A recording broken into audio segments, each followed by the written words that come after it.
Cher futur moi. C'est pas un exercice facile de t'écrire à toi, futur moi. Futur moi de quel âge exactement? Bon allez, je vais pas fixer de date et puis entendons-nous bien, je peux mourir demain et tout ça, ça n'aura vraiment aucun sens et même pas lieu d'être. Mais à bien y réfléchir, je me rends compte que ce que j'ai envie de dire, j'ai envie de le dire à la Jill Pilar de ce futur où elle sera seule.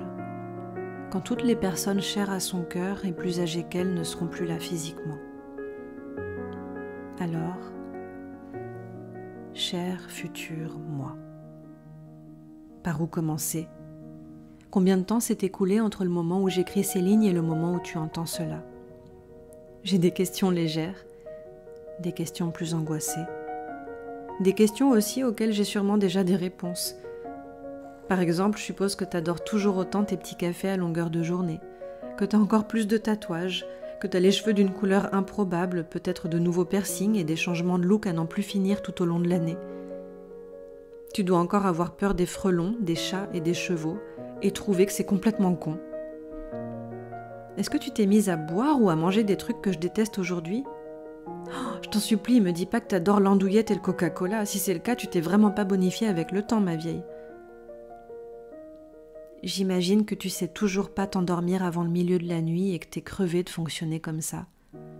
Ou alors, est-ce que ce fameux burn-out aura fini par arriver à force de trop tirer sur tes limites ?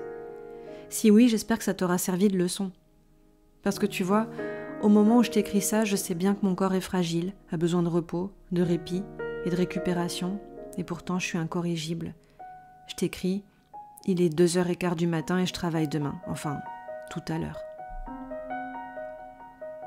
Est-ce que tu as enfin réussi à maintenir un lieu de vie en ordre, sans accumuler des tas d'objets partout, parce qu'on sait jamais, ça peut servir, et des tas de vêtements partout, parce qu'on sait jamais, je peux peut-être rentrer dedans à nouveau si j'arrive à perdre un peu de poids.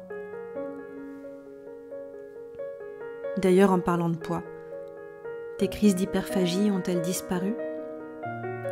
Et si oui, s'il te plaît, dis-moi qu'elles n'ont pas été remplacées par d'autres addictions, d'autres dépendances au besoin de remplir le vide.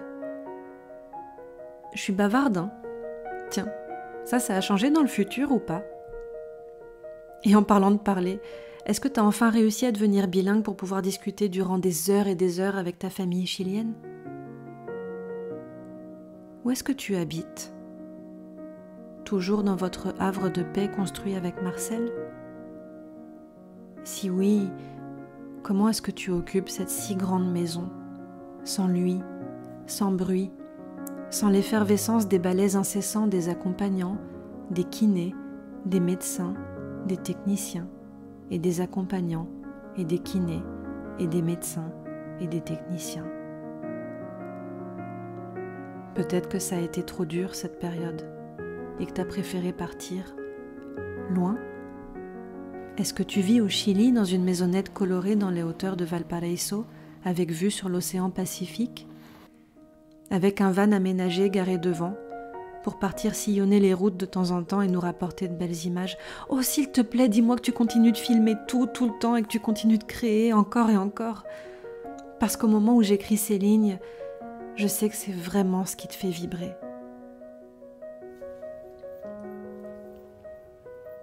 Est-ce que tu as enfin écrit une autobiographie ? Je t'imagine écrire au coin du feu, à côté de ton chien, Kachai. C'est un chien dont nous parlons beaucoup en ce moment avec Marcel. Il rêve que je puisse focaliser mon attention sur ce petit être s'il venait à disparaître prochainement. Il est persuadé que ce toutou sera ma bouée de sauvetage pour ne pas sombrer.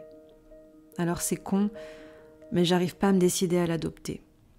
J'ai peur qu'une fois qu'il sera là, Marcel s'en aille. Oui, je sais, c'est con, mais c'est comme ça dans mon petit cœur.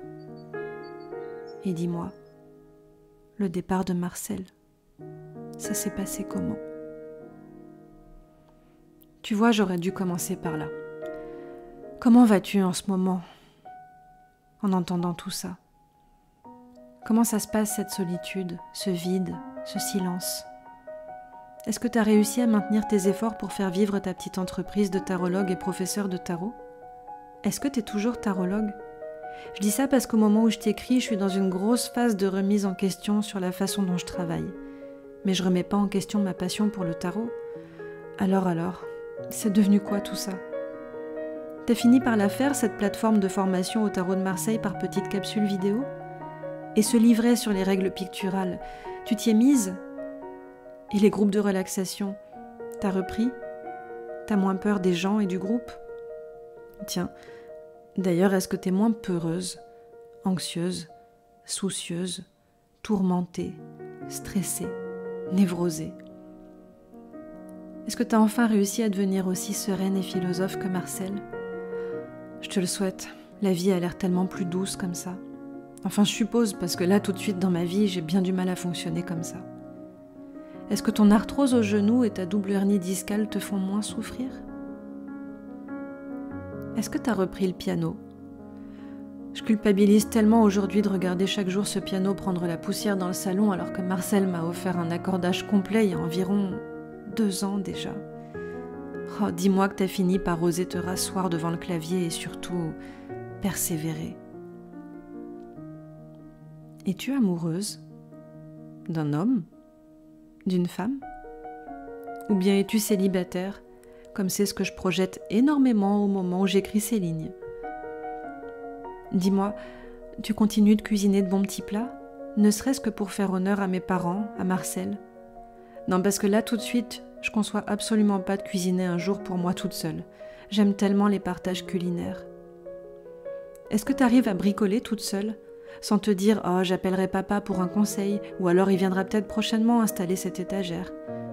Est-ce que tu as enfin trouvé les codes pour socialiser, pour savoir comment te comporter au sein d'un groupe de potentiels amis? Et d'ailleurs, est-ce que tu as au moins un ami ou une amie? Dans les moments sombres, as-tu toujours des idées noires? Dans les moments joyeux, es-tu toujours aussi euphorique? Est-ce que tu agis toujours sur des coups de tête? Es-tu toujours si dépendante à l'intensité dans tout ce que tu fais? Bref, est-ce que tu coches toujours toutes les cases de tous ces trucs qu'on appelle bipolarité, borderline ou je sais pas quoi? Et si oui, est-ce que tu continues de te foutre totalement de ces étiquettes parce que tu continues d'être un petit électron libre qui virevolte au gré de la vie et de son cœur? Futur moi, jure-moi que tu as au creux de ta poche le poème écrit par Marcel début 2024. Je lui ai promis de l'utiliser chaque jour comme un mantra, pour avancer, pour aimer, pour danser, pour vivre. Mon amour, quand je ferai la galaxie buissonnière, mon amour, mon infini amour, aime pour deux, voyage pour deux. Emporte-moi dans ton cœur, dans tes bagages, emmène-moi où tu voudras, mon plus beau voyage, ce sera toujours toi.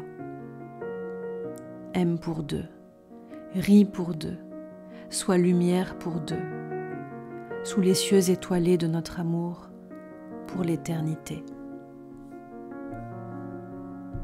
Marcel Nuss.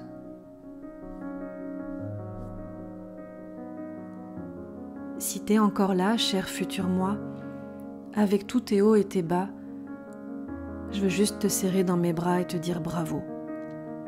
Bravo de traverser cette vie avec ton petit baluchon pas toujours léger, mais que tu portes vaillamment. Je ne sais pas qui est à tes côtés dans cette future vie, mais je veux que tu saches que je t'aime, moi, la Jill Pilar de 2024. Continue d'avancer, parce qu'après tout, jusqu'ici, tout va bien. Pas vrai ?